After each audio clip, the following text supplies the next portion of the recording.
नमस्कार विद्यार्थ्यांनो, आज आपण मॅथ्सच्या चॅप्टर नंबर 1चा पार्ट 2 पाहणार आहोत. पहिल्या भागामध्ये आपण पहिला चॅप्टर चालू केलेला आहे, बेसिक कन्सेप्ट्स इन जॉमेट्री. ज्या काही भूमितीमधल्या पायाभूत संकल्पना आहेत त्या संकल्पनांना आपण गेल्या भागामध्ये सुरुवात केलेली आहे. आपण काय काय पाहिलं होतं? आपण पाहिलं होतं लाईन. सुरुवातीला पॉईंट पाहिला होता, पण तो सोपा आहे. लाईन अशी आपल्याला 2 पॉईंटनी दाखवता येते. 2 पॉईंट त्याच्यावरती आपण घेतो, त्यानुसार नाव लिहितो. किंवा सिंगल अक्षराने सुद्धा आपण लाईन दाखवतो. याचं नाव लिहिताना कसं लिहिणार? लाईन AB किंवा लाईन BA. याचं लाईन L हे आपल्याला झालेलं आहे. अजून काय पाहिलं होतं आपण पाहिलं होतं लाईन सेगमेंट. या लाईनवरचा एखादा स्पेसिफिक तुकडा जर बाजूला काढला तो सेगमेंट असतो. तो सेगमेंट दाखवताना आपण दोन्ही साईडला पॉईंट काढतो. या ठिकाणी समजा A आणि B हीच नावं दिली तर याचं नाव काय लिहितो आपण? सेग AB किंवा सेग BA. लाईन दोन्ही बाजूला ॲरो कंपल्सरी. मी परत सांगतोय, मागच्या भागामध्ये खूप वेळा सांगितलं, कारण हे कन्सेप्ट चुकून येत. सेगमेंट काढताना दोन्ही बाजूला आपण पॉईंट काढतो. आणि मागच्या भागामध्ये जाता जाता आपण हा रे पाहिलेला होता. रे याचा अर्थ एका बाजूला पॉईंट आहे आणि एका बाजूला ॲरो आहे. हा असा किंवा या पद्धतीनं काढता येतो.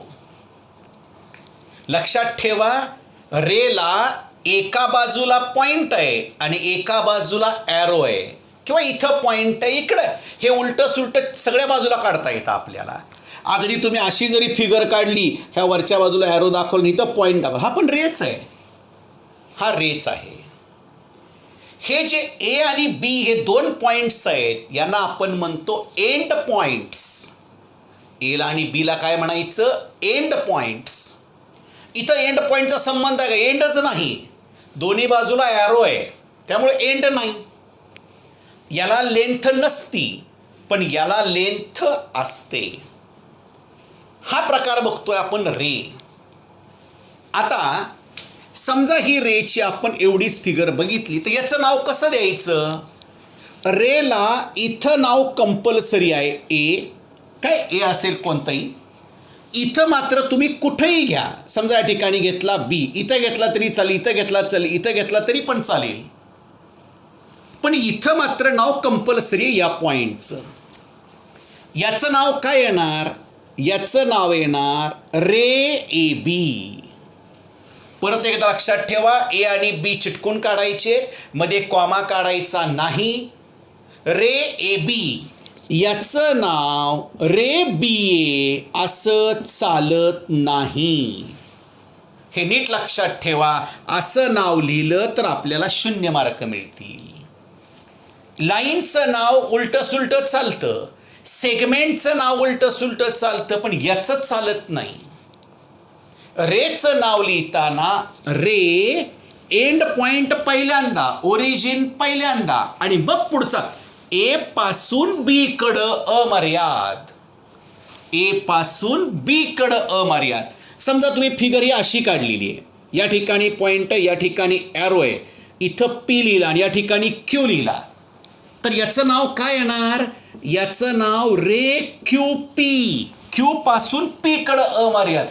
P पासून Q कडं अमर्याद आहे का? नाही.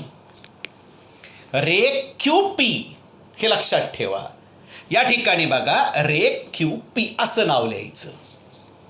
आता समजा ही फिगर अशी काढली आपण. हा एक रे काढलेला आहे.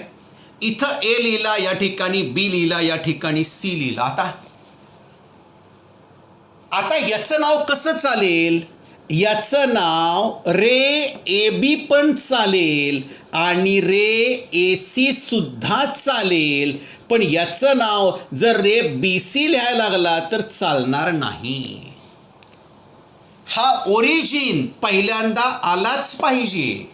ए पासून बी कडं अमर्याद, ए पासून सी. आता तुम्ही या बाजूचा कोणताही पॉईंट लिहा चालतो, पण ओरिजिन हा सुरुवातीलाच आला पाहिजे हे लक्षात ठेवा. म्हणजे आपल्याला लाईनचं नाव, सेगमेंटचं नाव आणि रेचं नाव कसं लिहिलं जातं हे माहीत पाहिजे. त्याच्या फिगर ओळखता आल्या पाहिजे. हे आपल्याला मॅच द पेअरला पुढं आहे. मॅच द पेअर म्हणजे जोड्या लावा. लाईन, लाईन सेगमेंट, रे, पॉइंट हे आपल्याला आहे. आता आपण थोड्याशा लाईनच्या प्रॉपर्टीकडे जाणार आहोत. थोडा भाग पुढचा सगळा आता लाईनवरती अवलंबून आहे. तुम्हाला हे असे पॉईंट दिलेत मी.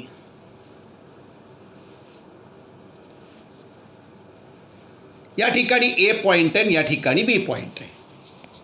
दोनच पॉईंट आहेत आता तरी. ह्या दोन पॉईंटमधून लाईन्स काढा. तुम्हाला जेवढ्या शक्य तेवढ्या काढा. बघा, तुम्ही अशी पट्टी ठेवताल, ए आणि बी मधून ही लाईन झाली. ह्या दोन पॉईंटमधून जाणाऱ्या लाईन्स काढायत आपल्याला, ए आणि बी मधून. अजून आता कशी काढणार? एकच काढली. अशी लाईन काढता येईल. इथून आली, ए ला घेतलं, बी ला घेतलं, अशी गेली. असं होईल? नाही होणार. तुम्ही कसाही प्रयत्न करा आणि कशीही पट्टी ठेवा, या दोन पॉइंट्समधून एकच लाईन जाते. मी सांगितलं या दोन पॉइंट्समधून लाईन्स काढायच्या. काय होईल? ह्या पी आणि क्यू मधून एकच लाईन जाईल. दुसरी लाईन काढता येईल का? नाही काढता येणार. कोणत्याही दोन पॉइंट्समधून एक आणि एकच लाईन काढता येते. There is one and only one line passing through two distinct points. Distinct points, भिन्न बिंदू, डिफरंट पॉइंट्स. जेव्हा दोन पॉइंट वेगळे काढले जातात त्यावेळेस त्याच्यामधून एक आणि एकच लाईन जाती. दुसरी लाईन काढता सुद्धा येत नाही. आता बघा, पहिली प्रॉपर्टी काय कळली आपल्याला? दोन पॉइंट्समधून एक आणि एकच लाईन काढता येते. आता मी तुम्हाला या ठिकाणी एकच पॉइंट दिला, ए. याच्यामधून जाणाऱ्या लाईन्स काढा. ही पहिली लाईन ए मधून जायला पाहिजे ना. ही दुसरी लाईन, ही तिसरी लाईन, ही चौथी लाईन. किती लाईन्स काढता येतील? किती पण. कुठून सुरुवात करायची? ए ला घ्यायचं, पुढं जायचं. एका पॉइंटमधून इनफायनाईट लाईन्स जातात. परत शब्द नीट लक्षात ठेवा. इनफायनाईट. इनफायनाईट म्हणजे अनंत. There are infinite number of lines passing through a single point. एका पॉइंटमधून अनंत रेषा जातात. Infinite number of lines. बघा, दोन प्रॉपर्टी कोणत्या समजल्या? दोन पॉइंटमधून एकच लाईन जाती. दोन पॉइंटमधून एकच लाईन आणि एका पॉइंटमधून इनफायनाईट लाईन्स. या प्रॉपर्टी रिकाम्या जागेला विचारल्या जातात. पुस्तकात पण ते आपल्याला दिलेले आहेत. काय कळलं आपल्याला? दोन पॉइंटमधून एक लाईन जाती, एका पॉइंटमधून इनफायनाईट लाईन्स जातात. आता आपण दोन नवीन शब्द बघणार आहोत. पहिला आहे कोलिनियर पॉइंट्स. कोलिनियर पॉइंट्स याचा अर्थ एक रेषीय बिंदू. एक रेषीय बिंदू, कोलिनियर पॉइंट्स. आता या शब्दामध्येच आहे एक रेषीय, याचा अर्थ एका रेषेवर असणारे. कोलिनियर, एका लाईनवर असणारे पॉइंट्स. आता दोन प्रॉपर्टी आपण आता नुकत्याच बघितल्यात. एका पॉईंटमधून इन्फायनाईट लाईन्स जातात, 2 पॉईंटमधून एक लाईन जातेच, याचा अर्थ ते 2 पॉईंट एका रेषेवर असतातच. जर अशी फिगर काढली आपण, हा पॉईंट ए होता, हा पॉईंट बी आहे आणि हा पॉईंट सी आहे, हे सगळे पॉईंट एका रेषेवरच आहेत. कोलिनियर पॉइंट्स असं सांगण्यासाठी कमीत कमी 3 पॉइंट्स लागतात. कमीत कमी 3, 2 तर असतातच. कोलिनियर पॉइंट्स आहेत का नाहीत हे कधी विचारतात? 3 or more than 3, 3 किंवा 3 पेक्षा जास्त. आता इथं हे 3 पॉइंट तुम्हाला एका रेषेवर दिसतात, मग काय लिहायचं? Points A B and C are collinear points. जर तुम्हाला या ठिकाणी हे असे पॉइंट्स दिले आणि पट्टी ठेवली आणि हे सगळे जर एका रेषेवर आले तर काय म्हणणार आपण? हे सगळे कोलिनियर आहेत. कारण या सगळ्यातून एक लाईन गेली, आणखी एखादा पॉईंट दिला चौथा, ऑल 4 पॉइंट्स आर कोलिनियर. ह्याला आपण एरो दाखवतो लाईन म्हणल्यानंतर. याला म्हणायचं कोलिनियर पॉइंट्स. दुसरा शब्द आहे नॉन कोलिनियर पॉइंट. तुम्हाला अशा बऱ्याच गोष्टी कळतील पुढं. कोलिनियर आहे, नॉन कोलिनियर आहे. बघा, non collinear. Non collinear points याचा अर्थ नैक रेषीय बिंदू. मराठी शब्द लक्षात ठेवायची गरज नाही, हे माहीत असावं म्हणून मी तुम्हाला सांगतोय.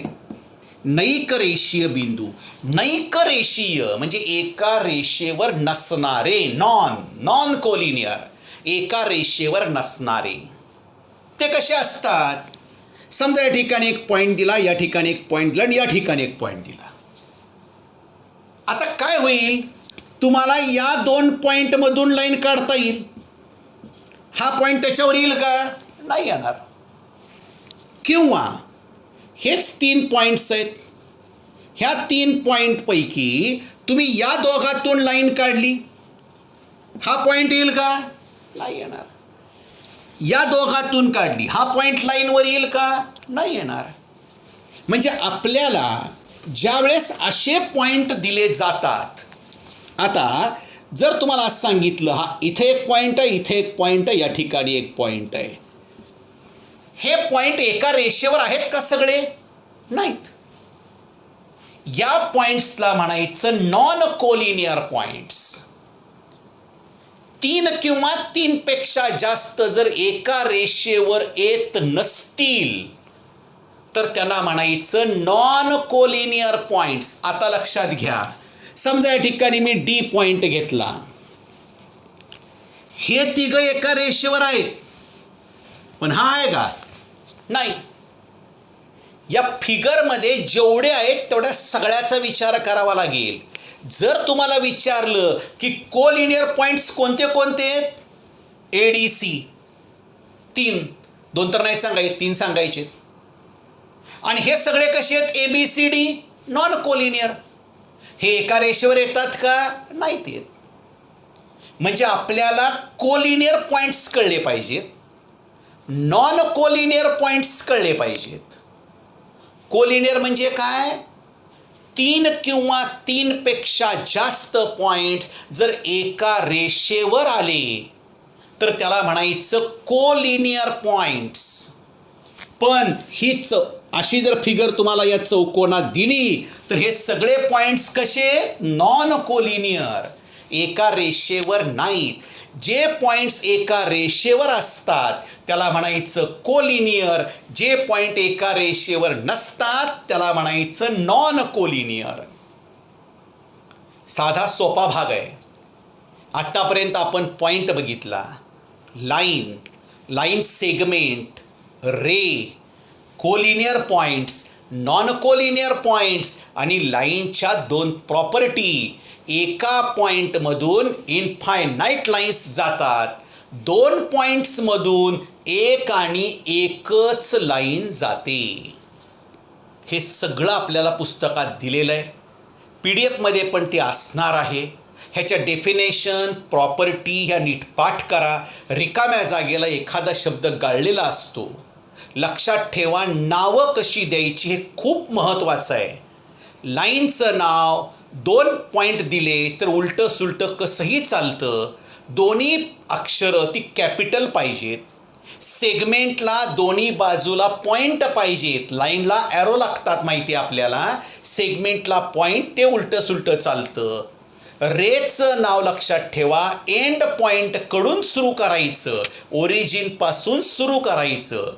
ते उलटं सुलटं चालत नाही. नावं आपल्याला नीट कळली पाहिजेत. त्याचाही सराव आपण पुढच्या भागामध्ये घेणार आहोत. आणखी काही प्रॉपर्टी आपल्याला याच्यावरती आधारित बघायच्या.